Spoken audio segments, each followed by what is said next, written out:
Olá, seja bem-vindo. Mais um É de Farmácia no ar e a pauta hoje é LGPD. Isso mesmo, Lei Geral de Proteção de Dados.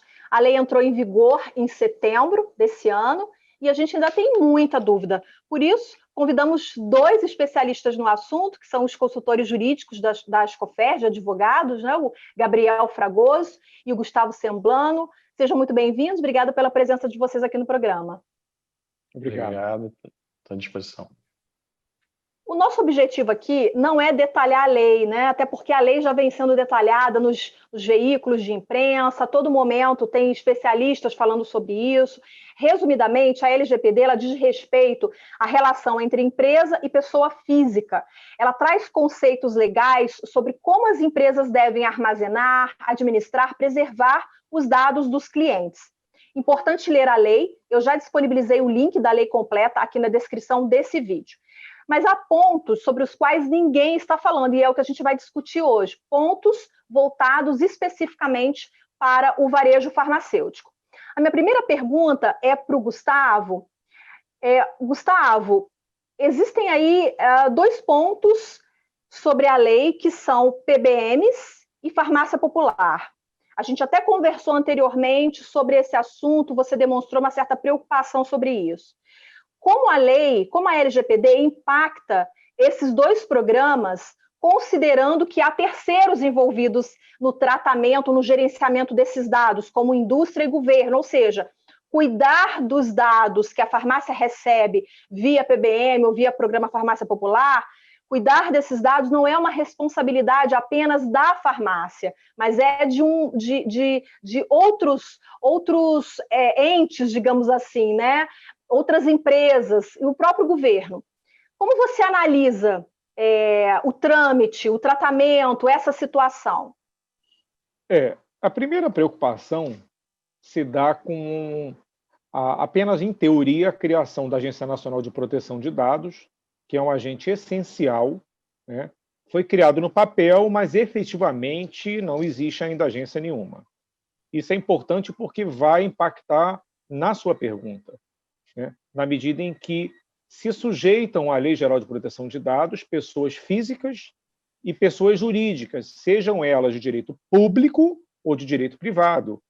Assim, por exemplo, a coordenação do Programa Farmácia Popular do Brasil, que gere e administra milhares ou milhões de dados sensíveis, inclusive, dados pessoais sensíveis, de consumidores, né, de usuários de medicamentos, fraldas e etc., a coordenação do programa vai ter que se adequar, porque não é pelo fato de integrar a administração pública que a coordenação do Programa Farmácia Popular não se submete a ela. Se submete sim, né?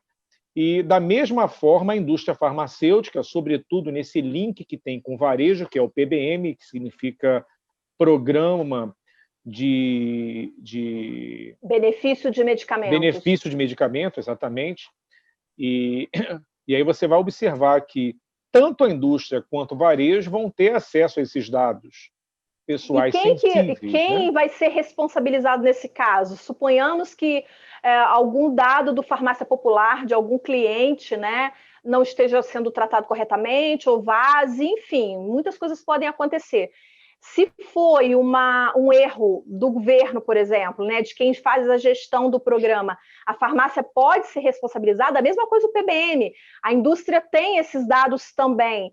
A farmácia pode ser responsabilizada caso a indústria faça um uso indevido desse dado? Antes da gente falar, então, da LGPD, que é de 2018, entrou em vigor agora, em setembro, já temos o Código Civil, que é de 2002, e ele prevê nos artigos 186 e 927 uma coisinha chamada responsabilidade civil. Ou seja, qualquer pessoa que participar de danos causados a quem quer que seja, e aí, nesse caso, violação, vulneração dos dados pessoais, é responsável.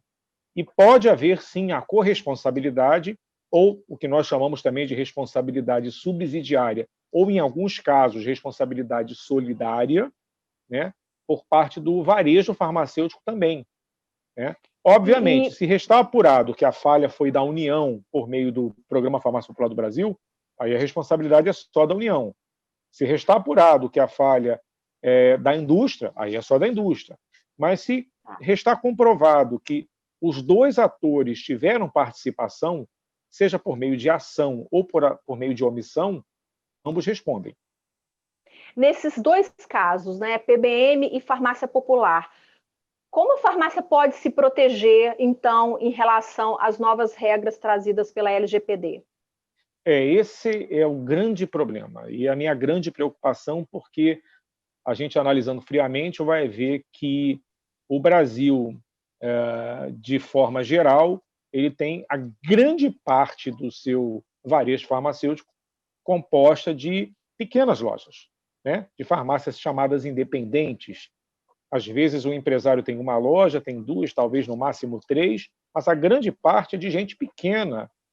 E como é que essa pessoa pequena, que às vezes só tem um farmacêutico e um balconista, vai conseguir escolher alguém desse seu pequeno corpo da sua equipe para ser o controlador de dados, para ser o operador de dados, para ser o encarregado dos dados, que é aquele interlocutor entre o titular dos dados e a Agência Nacional de Proteção de Dados, por exemplo.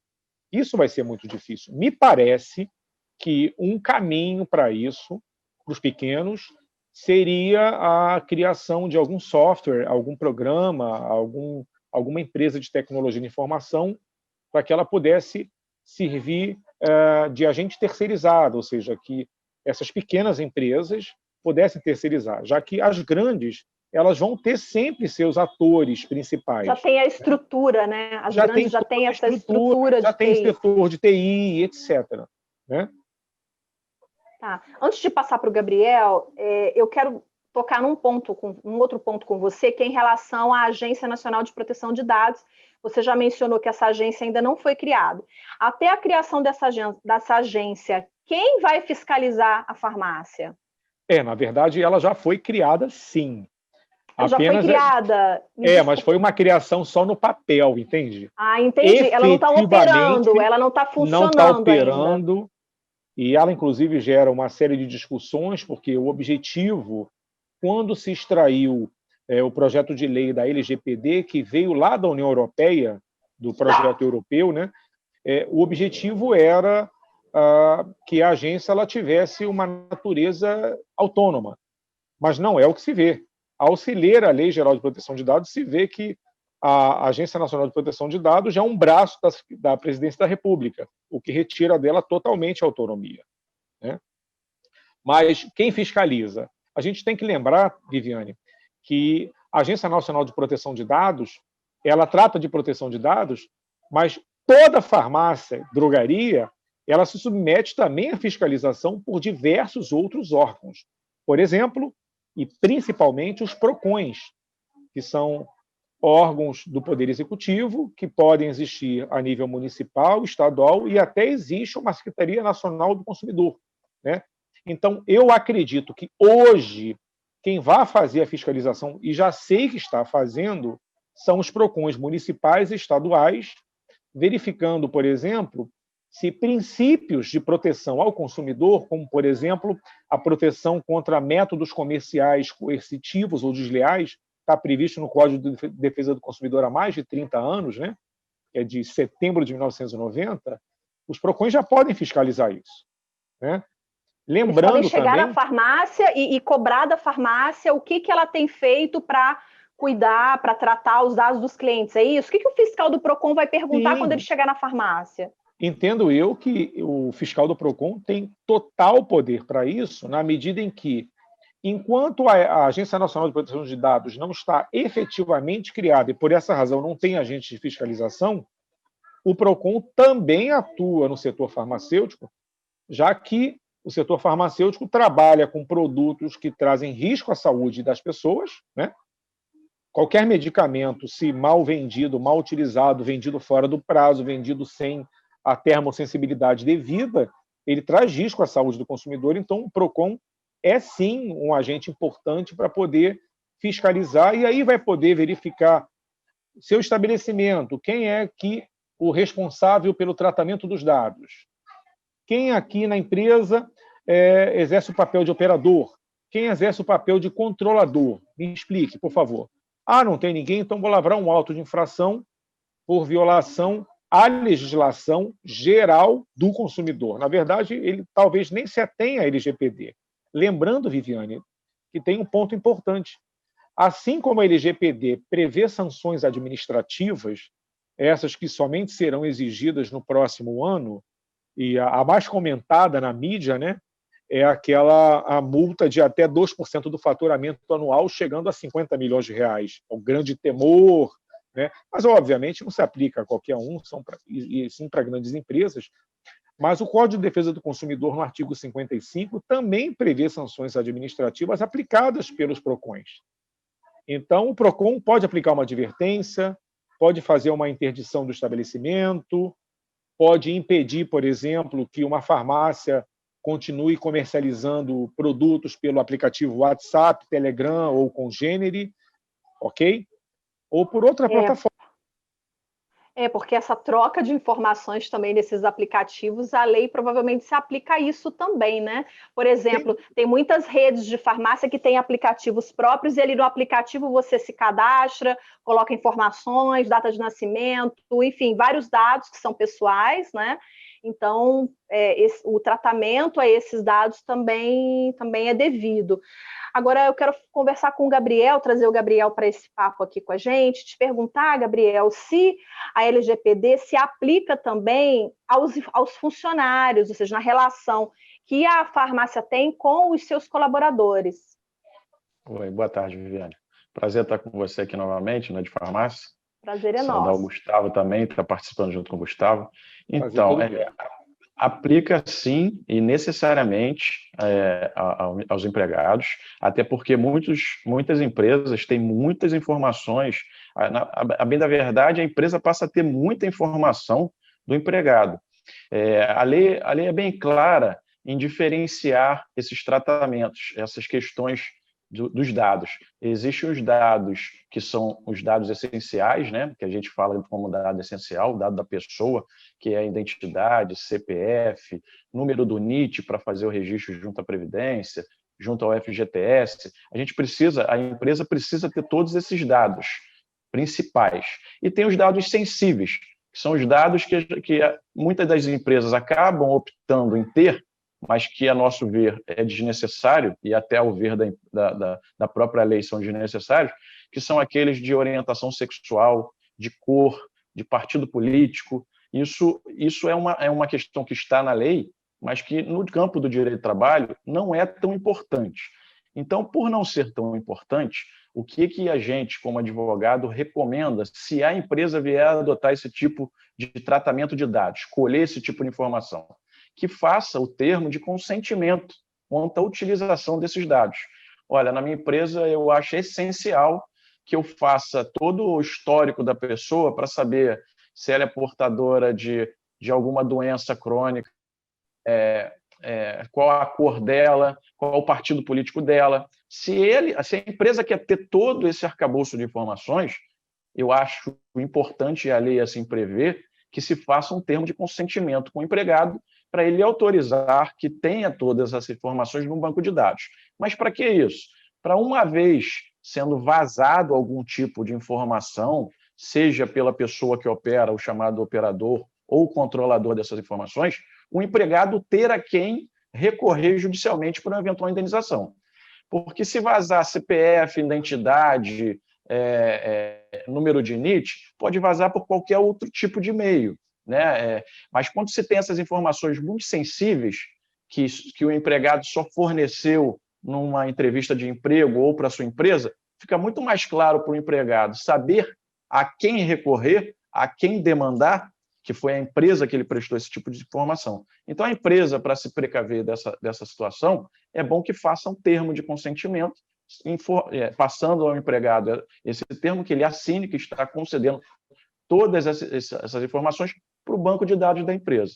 E aí a empresa, sabendo desses dados, ter junto ao seu controlador, a pessoa do RH, ou a pessoa do DP, ou até, como o Gustavo sugeriu, uma empresa terceirizada, saber a quem recorrer caso ela seja demandada por eventual indenização de ter exposto aquele dado daquele empregado. Tem empresas que fazem política, tem empresas grandes que fazem política de coleta de dados de currículo, e nessa coleta de currículos, no próprio site da empresa, tem lá cor, sexo, orientação sexual, já faz o questionário ali naquela própria pré-contratação. Então, cabe à UTI dessa empresa, quando tiver esse tipo de informação, até na pré-contratação, já colocar um linkzinho lá embaixo, igual os bancos colocam, você está de acordo com esse termo de contrato aqui? Sim. Então, se a empresa colocar lá nesse site, olha, você está de acordo, você está consentindo com emprestar todos esses tipos de informações dos seus dados sensíveis? Estou. O empregado que está, o pré-candidato aí, está consentindo com aquela informação, você vai ter a responsabilidade daqueles dados. E aí, todo o cuidado para não ser demandado uma eventual ação judicial de indenização por vazar esse tipo de dado. Tá? Essa é a maior preocupação que hoje se tem. Então, se a LGPD se aplica à farmácia por conta da relação com os funcionários, se aplica também às distribuidoras, por exemplo, às indústrias, a todas as empresas aí na sua relação com os seus funcionários, certo? Sim, certo. Qualquer pessoa natural que trabalhe até empregado público, empresa pública, hoje que tem seus dados todos divulgados aí pelo portal da transparência, o empregado hoje público que tem seus valores de salário lá disponibilizados, hoje a autoridade pública ela tem que ter o cuidado com esses dados, não identificar. Tem até uma questão de botar esses dados de forma anônima, a lei assim prevê. Então, assim, aplicada a qualquer tipo de empresa, seja ela indústria, distribuidora, o que for. O empregado tem esse dever de ter o cuidado de prestar esse tipo de informação, de consentir. E a empresa, o cuidado com os seus gestores, com os seus funcionários, para poder gerir esse tipo de informação. Tá? A responsabilidade nesses casos vai ser da empresa, e aí o cuidado que a gente recomenda se passar é quem for o controlador dessas informações, a gente assinar um contratozinho de risco, de responsabilidade com esse tipo de operador, porque se uma vez vazar algum dado desse empregado, o controlador ou o operador daquela informação ser também responsabilizado pelo aquele ato. Seja ele com aplicação de justa causa, suspensões, por ter vazado o eventual dado desse empregado. Tá? Esse é um alerta que a gente faz também. Legal, Gabriel. O Gustavo já comentou isso um pouquinho antes na fala dele, né, da preocupação que ele tem, da preparação, se o varejo está preparado ou não para lidar com esse tipo de obrigatoriedade, de norma. Queria ouvir você, Gabriel. Você acha que está, não só na relação com o funcionário, mas na relação com todo tipo de dado? Você acha que o varejo tem condição, já está preparado para cuidar bem dessas informações? O Gustavo muito bem destacou aí, a gente tem essa preocupação que muitas empresas, a gente vê muitas empresas pequenas que não têm não tem mão de obra para isso, não tem esse cuidado com essas informações, terceiriza por escritórios de contabilidade o seu DP, e aí fica a cargo do escritório de contabilidade todos esses dados. Então, assim, o que resta às empresas é fazer um contrato, seja com o escritório de contabilidade, ou com o próprio empregado que está cuidando daqueles dados, prevenir, advertir, num contrato, formalizar a eventual responsabilidade de quem vai tomar aqueles dados para efeito de não ter um problema futuro. O Gustavo muito bem pontuou aí que a agência ainda não está vigente. A Autoridade Nacional de Proteção de Dados, que a lei fala, ainda não está regulamentado. No campo do direito civil, lá é o código, é o PROCON. No campo do direito do trabalho, vai caber a fiscalização do trabalho exigir. Vai acabar que vai ter mais essa atribuição, o fiscal do trabalho exigir esse tipo de contrato de consentimento, esse tipo de acordo de consentimento do empregado. Vai acabar por ter essa obrigação numa eventual fiscalização. Então, as empresas que ainda têm dúvidas com relação a isso, que entrem em contato com a gente no Departamento Jurídico das COFERJ, porque aí a gente vai melhor orientar, fazer uma minuta de um contrato para poder minimizar a eventual falha de algum empregado que vaza esses dados. Certo? Em relação a prazos, Gustavo, a lei já está em vigor, mas há algum prazo a ser observado, a carência de alguma coisa, ou não está valendo tudo agora? Na verdade, a lei já está em vigor, mas o que mais interessa mesmo à lei e à própria Agência Nacional de Proteção de Dados é a possibilidade da aplicação de sanções administrativas. E essas só vão passar a se tornar exigíveis no próximo ano. E quais seriam em essas agosto, ano sanções? que vem. Você Quais tem seriam? advertência, você tem multas simples, você tem multas diárias. As sanções administrativas, na legislação brasileira como um todo, são muito parecidas, né? Quase toda a legislação administrativa brasileira prevê isso. Multa, advertência, interdição. Por descumprir a LGPD. Sim, nesse caso, você vai ter algumas variáveis, como, por exemplo, a LGPD prevê como sanção administrativa a contra-propaganda, contra-informação, retificação de dados, que muitas vezes acontecem a inserção de dados errados, né? Acontece demais isso. A regra é que o tratamento dos dados pessoais sensíveis se dê apenas mediante autorização expressa. Isso é uma regra geral. Mas você sabia que a própria LGPD ela abre uma exceção para que não seja necessária essa autorização expressa quando se trata de procedimento realizado por profissionais de saúde, serviços de saúde ou mesmo autoridade sanitária? É uma coisa interessante. Dá um exemplo, Gustavo, para a gente. Os dados que o farmacêutico tem, por exemplo, quando ele vai fazer lá o teste do Covid-19. O farmacêutico vai fazer o teste, ele vai ter acesso, então, a um dado sensível, que é a vida da pessoa, se a pessoa tem ou não tem o vírus, né? Então, embora eu já tenha constatado em diversos estabelecimentos farmacêuticos a nível Brasil que seja uma praxe, até porque o jurídico das grandes empresas já orienta, né? De colher a assinatura ali como um consentimento, a lei, na verdade, libera isso. Porque muitas vezes é difícil. Imagina, no hospital público, a pessoa levou um tiro, chegou lá, não dá tempo da pessoa preencher um termo de consentimento que concorda com os dados. Não dá. Isso é inviável, né? E a farmácia, no caso, o que você está dizendo é que a farmácia, por exemplo, não é obrigada a ter um termo de consentimento para um atendimento de saúde no consultório farmacêutico. Sim, para um atendimento de saúde, porque essa é uma exceção à regra, volto a dizer. A regra é ter consentimento para tudo, né? Óbvio, como advogado, eu sempre vou dizer, mesmo a lei liberando, o conselho de amigo, pega o termo de consentimento, que é melhor. Cautela e caldo de galinha não fazem mal a ninguém. Porque a gente está vivendo a era, da chamada era dos direitos, né? Todo mundo quer indenização, todo mundo quer ir para a justiça, todo mundo quer ganhar, entre aspas, dano moral por qualquer motivo. Então, embora a lei preveja, né, como normalmente quem interpreta a lei é o juiz, e cabeça de juiz, cada um tem um pensamento diferente, né? Nós não somos robôs, nós não somos autômatos. Então, em relação a profissionais de saúde, a dados ligados à saúde, a letra fria da LGPD libera da obrigatoriedade do termo de consentimento, mas, por cautela, é bom fazê-lo, né? É bom fazer, dando para fazer, né, Gustavo? Faça-se, né? Gente, quero agradecer muito. Antes da gente encerrar, eu queria uma dica final, um recado final de cada um de vocês.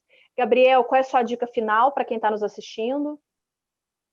Então, pessoal, a minha dica é aquela empresa que tenha um interesse em colher dados sensíveis e todos os dados do seu empregado numa eventual contratação, ou mesmo nos já que estão trabalhando na empresa, para não correr qualquer tipo de risco, que procure a gente lá no Departamento Jurídico das COFES, que a gente tem uma minuta de um modelo de contrato de consentimento para o empregado vir a aceitar a colheita desses dados. Tá bom? Muito obrigado, Viviane. Obrigada a você. Gustavo, sua dica? A minha dica é uma coisa que eu não tenho visto ninguém abordar até hoje. Eu já assisti mais de 50 vídeos.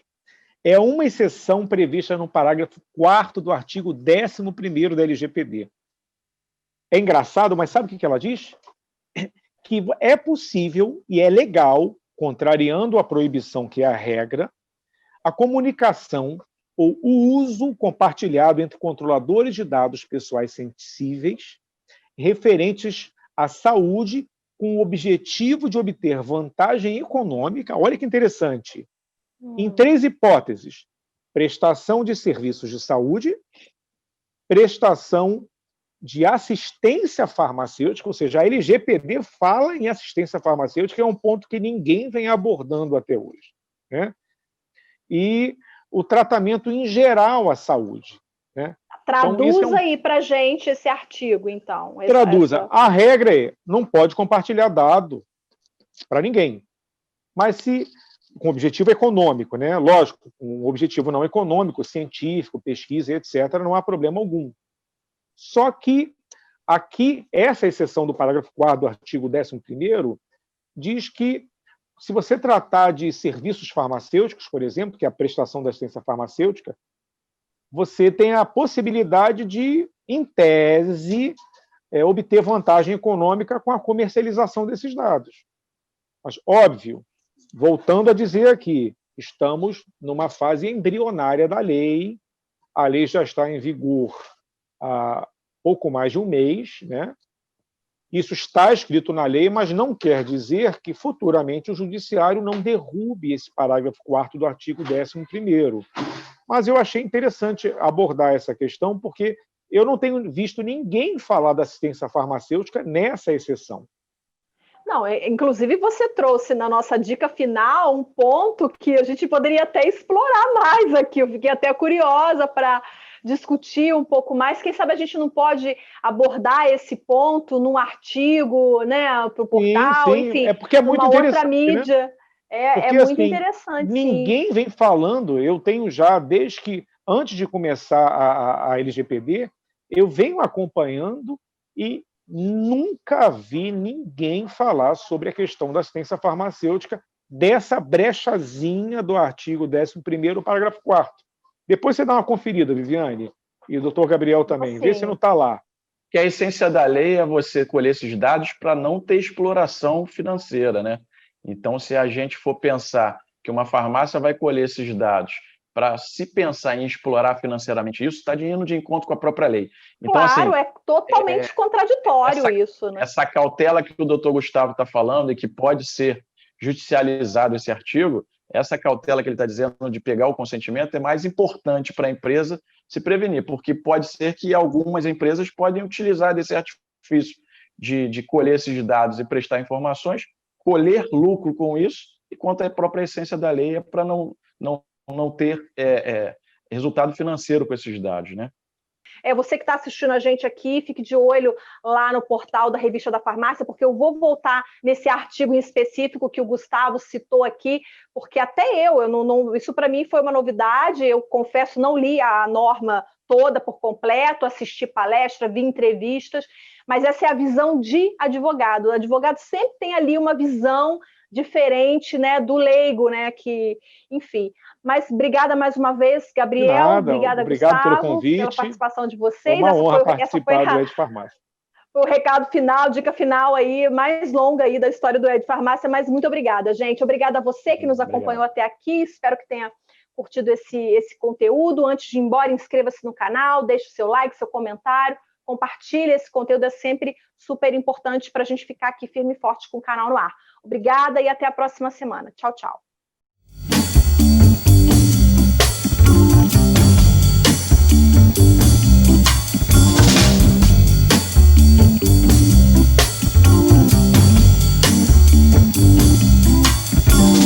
Raindrops fall